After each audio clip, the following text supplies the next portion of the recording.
All right, let's check out this demo game built in Unity and using MetaMask, Infura, and Truffle SDKs to make it all happen. So this is a way of integrating Web3 features and functionality into Unity games.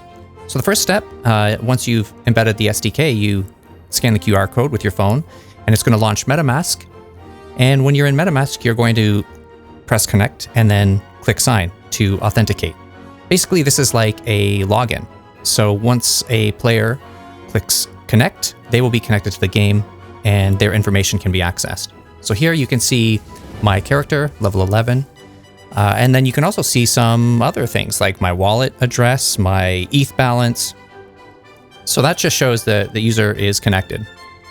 So now scrolling through, we can see some of the characters that I have.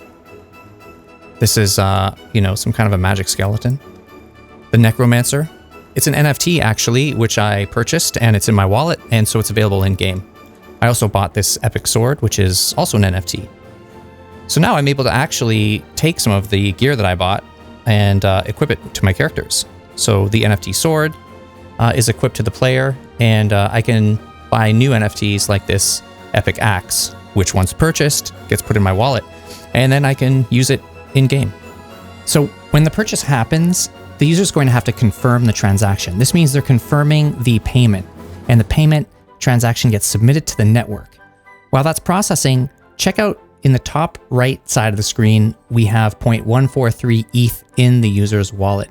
So when the transaction is approved by the network, you'll see that number gets updated to 0.128, which means they've now spent some of their ETH and the transaction is completed and the NFT is now in their wallet. So they can continue with the game.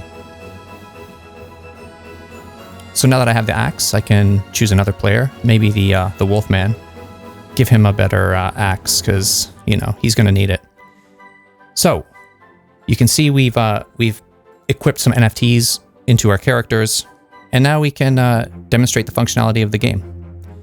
So the object, of course, is to beat the dragon. He's hoarded some gold there, and maybe we want the gold. This part we can probably skip because really it's just a question of health bar depletion. You can see the players are using their NFT weapons in the game environment. And afterwards, we can also have success demonstrated by NFTs that are put into the user's wallet. So a different way of capturing advancement in the game is to issue NFTs that the player can keep and take with them. So we can just skip to the end of this. All right, he is going down. So I like to think he's just sleeping because he's probably not a bad guy. But you get an NFT after you win, and it's now in the wallet. So this demonstrates how a user can keep in-game progress with them. So I've also advanced to a new level. Things are all good. So these are the resources that were used. Again, SDK from MetaMask, Infura, and Truffle, and they're all from Consensus. And so you should check it out. Try equipping your own game with some of these tools. Thank you for watching.